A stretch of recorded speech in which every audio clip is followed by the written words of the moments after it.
Et l'un des anciens de la cité prit la parole et dit : « Parle-nous du bon et du mauvais. » Et il répondit : « Je peux vous parler de ce qu'il y a de bon en vous, mais non pas de ce qu'il y a de mauvais. Car qu'est-ce que le mal sinon le bien lorsqu'il est harcelé par la faim et la soif ?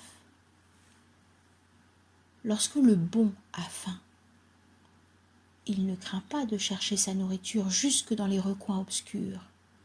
Et quand il a soif, il ne craint pas de se désaltérer d'eau putride. Vous êtes bon lorsque vous ne faites qu'un avec vous-même. Pourtant, ce n'est pas parce que vous n'êtes pas entièrement vous-même que vous serez mauvais. Car une maison où règne la mésentente n'est pas forcément une école du crime, ce n'est qu'une maison affligée par la mésentente. Comme un navire sans gouvernail peut errer longtemps parmi les récifs sans faire naufrage. Vous êtes bon lorsque vous vous efforcez de donner de vous-même.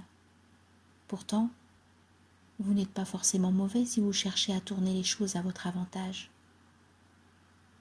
Car vous n'êtes alors qu'une racine fouillant les entrailles de la terre pour en sucer le sein. Et le fruit, oserait-il dire à la racine : « Efforce-toi d'être mûr et bien en chair comme je le suis, et abonde sans cesse dans ta générosité. » Car s'il est nécessaire au fruit de se donner, il est nécessaire à la racine de recevoir.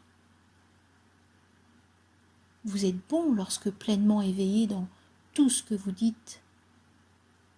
Pourtant, vous n'êtes pas mauvais si vous êtes encore endormi quand votre langue s'agite en tous sens et sans dessein.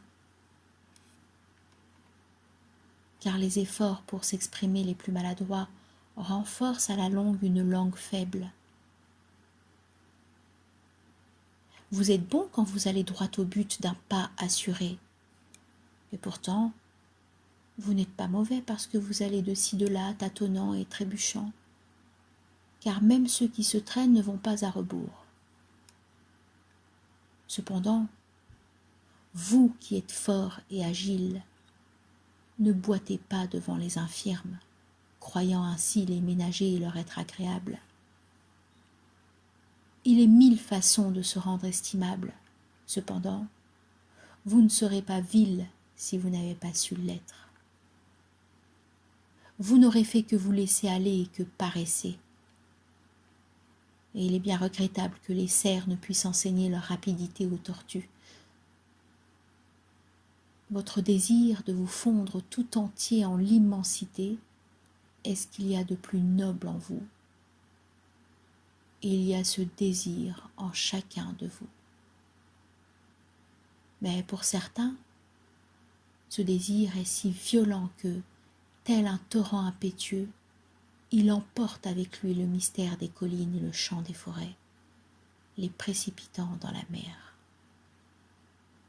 Et chez d'autres, il n'est qu'un filet d'eau bien tranquille, se perdant à chaque accident de terrain, et n'atteignant l'estuaire qu'au bout de 1000 méandres, après s'être longtemps attardé.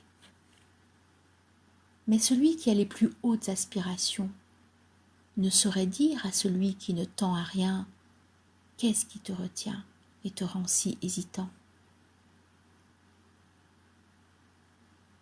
Car celui qui est vraiment bon ne demande pas aux démunis « Où sont tes richesses ?» ni à celui qui n'a pas de toit « Qu'as-tu fait de ta maison ?»